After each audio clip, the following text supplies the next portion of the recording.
Assalamualaikum warahmatullahi wabarakatuh. Salam sejahtera. Bersama dengan saya Sahil Najimin dalam membicarakan tentang agama Islam, bicarakan untuk Anda dan untuk Anda, panduan Anda. Sebagai manusia, itulah tanggung jawab saya kepada Anda untuk memberitahu bahwa Anda memerlukan ilmu Islam itu. Dan hari ini saya akan membicarakan tentang satu tajuk yang amat hebat, yaitu tentang perkahwinan.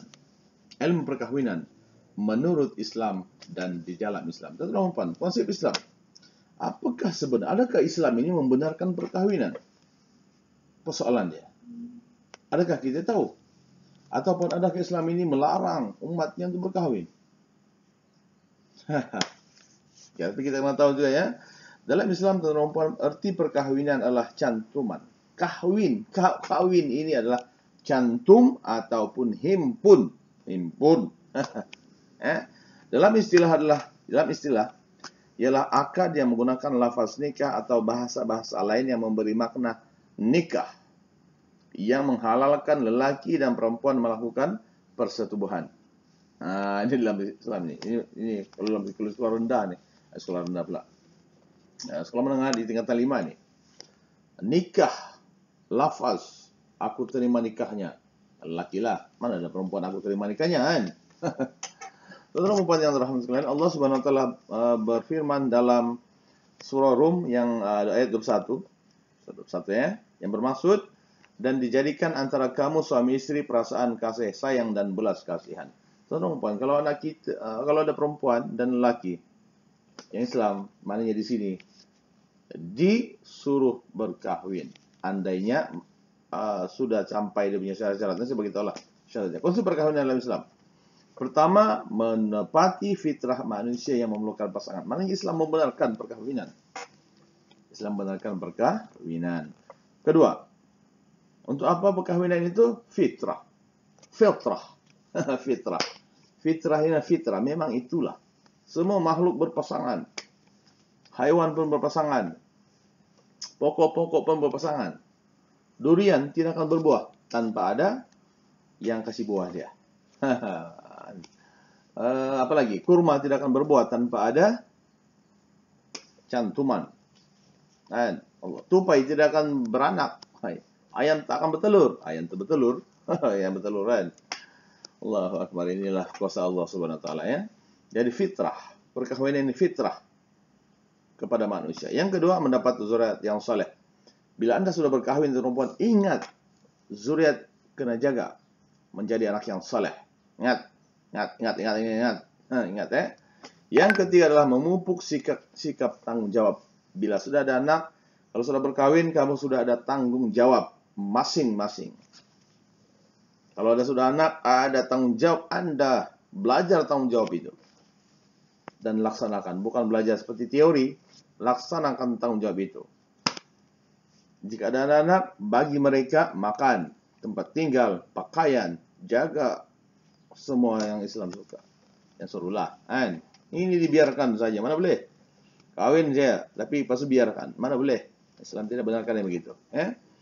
Yang keempatlah, kehidupan lebih terurus dan tentram.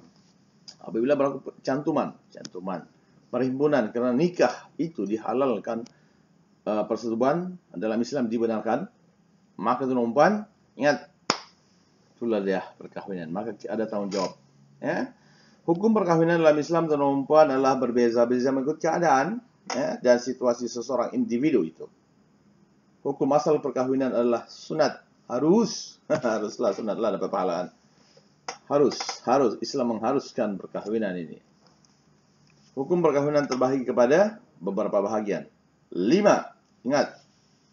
Pertama, harus, yaitu keadaan individu itu yang tidak mempunyai tuntutan mendesak dan tidak ada perkara yang mengharamkannya berkahwin.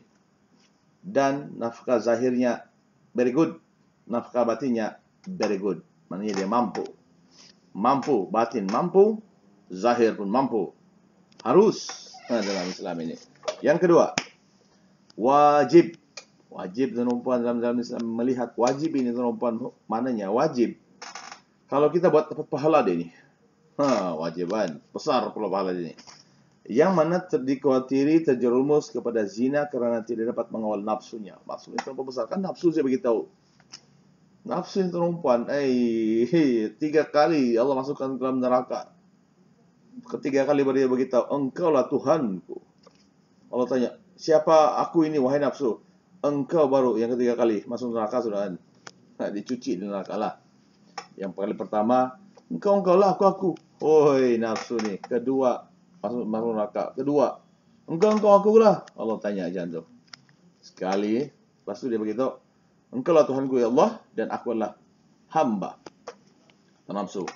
Maka wajib berkahwin jika dikhawatir terjerumus dengan dosa zina.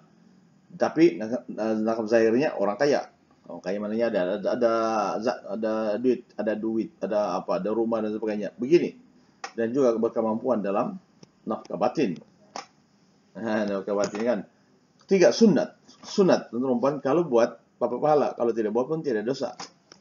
Maka yaitu keadaan individu itu adalah sihat tubuh badannya sehat, ya, serta berkeinginan untuk berkahwin, tetapi dia tidak khawatir, kalau saya tidak kawin, saya tidak terjerumus dalam zina ini, ataupun melakukan kezaliman terhadap pasangannya, ataupun kalau saya tidak kawin pun, saya risau saya akan menzalimi pasangan saya. Nah, dan syarat juga adalah mampu untuk zahir dan batin. Maka zahir, maka batin, very good. Makruh, karaha, dibenci. Dia kalau kawin, dia kalau tidak kawin lagi bagus. Tapi kalau kawin, kalau untuk kawin lagi makruh lah. Berkeinginan dia cuma mau kawin saja. Kawin, tapi tidak ada harta, batin pun tidak ada. Nampak? Itu namanya makruh. Dan dia tidak, kalau saya kawin nanti macam mana ni ya? Sudah saya ini orang miskin. Sudah saya ini miskin, malas kerja. Ada yang begituan. Karaha. Siapa pula haram? Ada juga dalam keadaan individu yang diharamkan dalam Islam bahwa dia tidak boleh kawin. Pertama, dia kalau kawin, kita yakin bahwa dia akan menzalimi pasangannya. Tak boleh kawin orang begini, haram. Kenapa dia nak kawin kan? Tak payah biarlah dia bujang sampai bila-bila. Daripada dia menzalimi pasangan dia. Dan juga nafkah zahir, maknanya dia nafkah zahir seperti bagi duit, belanja dan sebagainya pun tidak mampu. Yang kedua, tidak mampu juga dari sudut batin. Haram, tuan-tuan. Itulah yang dihadapi oleh masyarakat, tuan-tuan. Zaman lalu dan zaman kini, semuanya begitu. Allahu Akbar walillahil hamd. Jadi apa yang berlaku sebenarnya pada zaman sekarang ini, maka kita akan ikut yang Islam suruh. Dan kenapa kita digalakkan untuk berkahwin dalam Islam? Pertama, Islam menggalakkan penganutnya berkahwin, berumah tangga kerana Allah SWT. Kawin kerana Allah SWT. Dan kalau kamu belajar, kalau kita lihat di luar itu, kita lihat media massa. Kita lihatlah siapa yang baik melakukan kezaliman. Berlaku kena kurung, kena kuarantin di beberapa bulan di rumah, berlaku kezaliman, berlaku perceraian yang banyak. Ingat, tuan-tuan, itulah cabaran-cabaran dalam rumah tangga ni. Anak-anak kasihan. Allah Akbar. Jadi, tapi sebenarnya Islam ini menggalakkan perkahwinan berumah tangga kerana memberi jaminan bahawa orang yang mendirikan rumah tangga akan diberikan rezeki yang lebih oleh Allah Subhanahu Wa Taala. Kena kerjalah. Kemudian perkahwinan juga menjauhkan seseorang itu daripada maksiat. Asas kebahagiaan perempuan adalah kasih sayang, kasihan belas. Kalau dalam perkahwinan kita kena ada kasih sayang, kasihan belas, maknanya kita kasihan dan belas kepada sesama. Kita nampak anak kita tidak ada ilmu, kita kasihan bang. Anak kasihan, isteri pula tidak dapat makan, tidak baju, dan kita kasihan. Itu namanya Islam suruh. Dan ketiga adalah pergaulan yang betul. Jadi saya rasa itu saja yang saya boleh kongsikan dalam perkahwinan untuk yang bahagian 10 minit ini. 10 minit ya. Yang itu dari Allah SWT kurang dari saya sendiri, tuan-tuan dan puan.